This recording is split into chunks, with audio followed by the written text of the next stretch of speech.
Welcome to today's episode of Chronicles of a Nigerian Woman.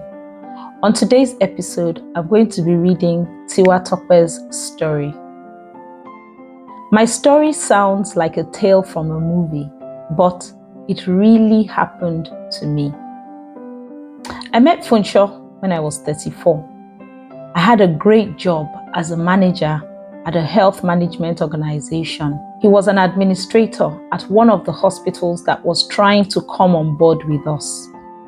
At the time I met him, I had given up on relationships because I had been through 2 major heartbreaks and I did not trust men or their intentions anymore.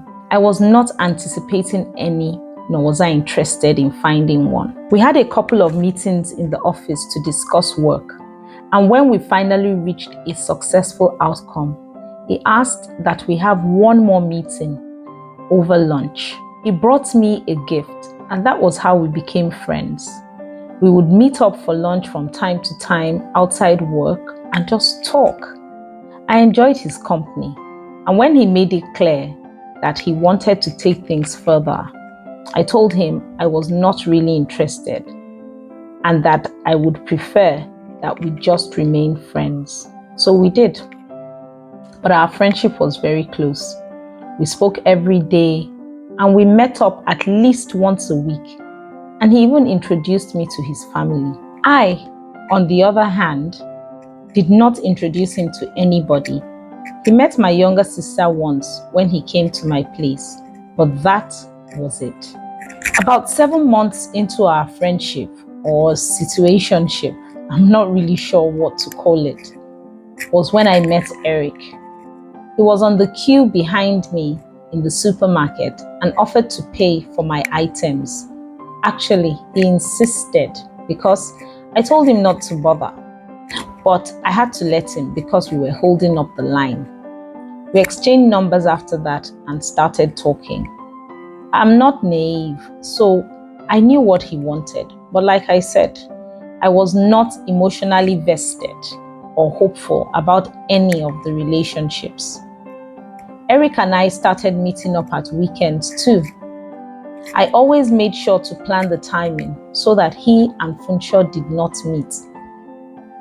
I knew what I was doing could be termed double dating, but in my opinion, I was just cultivating 2 friendships and keeping drama away by not letting them meet. I had always kept physical intimacy of any kind off the table, so there was nothing wrong with what I was doing anyway. Moreover, I had declined both offers of relationships and asked that we remain friends. You may blame me, but the last of the relationships I spoke about earlier ended when we had already started planning our wedding. We had had our formal introduction and he had already received a list from my family. He never even gave me a good reason for the breakup. I just noticed that he was becoming distant, and eventually all he said was that I was too good for him. What does that even mean? He married someone else 6 months later, and I was depressed for months.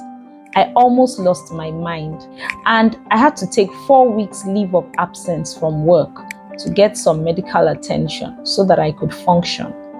There was no way I was letting that happen to me again. One Sunday evening, Funsho was at my place and Eric had asked to come over, but I told him I wanted to rest in preparation for work the next day. I was very strict about the usage of my time, and they both knew it. So I don't know what possessed Eric to surprise me. He knew I hated surprises. He came in his usual over-the-top manner with enough finger food and drinks to feed 20 people. His plan was that we have an evening sit-in and just eat and watch a movie. When I heard the knock at the door and opened it, and he shouted, "Surprise!" I hid my shock by asking coldly what he was doing at my house. He and his driver simply made their way past me into the living room, and that's when he and Funsho met. I didn't know what to do, so I just walked into my bedroom and locked myself inside. I left them both to decipher what was going on and to decide what to do. I switched off my phone so that they could not call me. I heard knocks on my bedroom door, but I refused to answer. I stayed inside for 2 hours before I opened the door and came out expecting that they would have left. But I met them both sitting there watching football and talking. I was about to turn back into my room when Eric said, "Tiwa, you owe us both an explanation at the very least." Funsho said nothing, but he was looking intensely at me. I wanted to give a sarcastic retort, but something held me back, and I told them instead that it was clear that they both knew what was going on and that they needed to give me time to make a decision on whether I wanted to continue with any or one of them. I apologized that they found out the way they did and asked them both to leave so that I could retire. The next few days were emotionally tough on me. Funsho didn't call me at all, but Eric would not let up, even though I did not pick any of his calls. He called me at least twice every day over the next 5 days.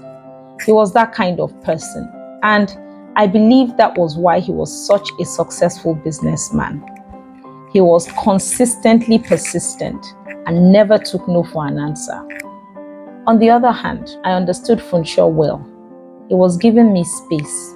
He was the kind of person who respected boundaries and was willing to wait things out. He was predictable, kind, and had a quiet kind of charm.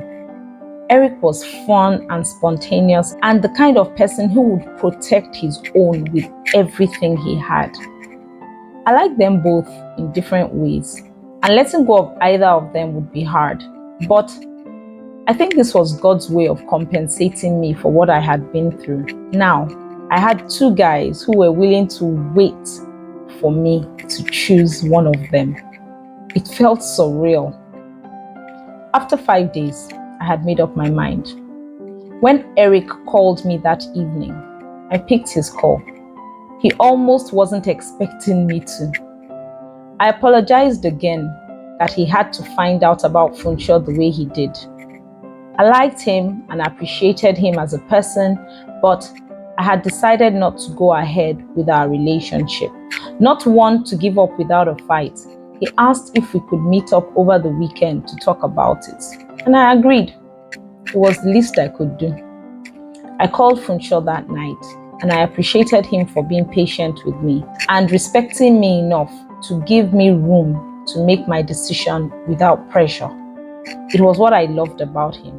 His calmness, his calculated patience, his deep thoughtfulness, yet supportiveness to allow me be my own person. I wanted to spend my life with him. I could see it working out. He was my friend. We got married 8 months later, and we have remained friends for 18 years. I don't remember us ever having an argument. Not because we don't disagree, but because we can talk about anything and everything without fighting about it. I love him like my very own soul. We have 2 sons, and they, just like their father, will make wonderful husbands for some lovely women one day. Funnily enough, Eric maintained his friendship with Funsho and I. He attended our wedding and invited us for his when he got married 2 years later.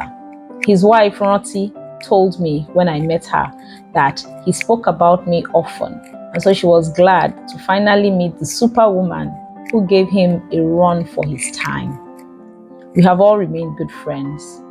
It sounds too good to be true, but that's how things went down for me.